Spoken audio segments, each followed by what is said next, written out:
নির্বাচনের আগে গণভোট পিআর সহ ৫ দফা দাবিতে আন্দোলন করে আসছে জামায়াত ইসলামী সহ সমমনা ৮ দল। চলমান কর্মসূচির মধ্যে প্রধান উপদেষ্টার জাতির উদ্দেশ্যে দেয়া ভাষণে একই দিনে গণভোট এবং জাতীয় নির্বাচন অনুষ্ঠিত হওয়ার ঘোষণা আসলে করণীয় ঠিক করতে বৃহস্পতিবার রাতে বৈঠকে বসে জামায়াত সহ আন্দোলনরত ৮ দল।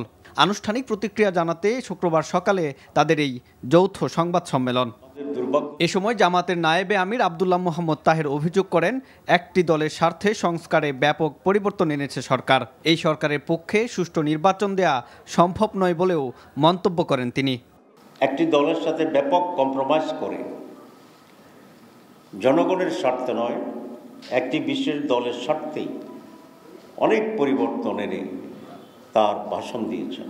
এই সরকার বুঝি হোক না বুঝি হোক, ইচ্ছাকৃতভাবে হোক অথবা ষড়যন্ত্রের শিকারই হোক, তারা একটি দলের সেই ফাঁদে পা দিয়েছে।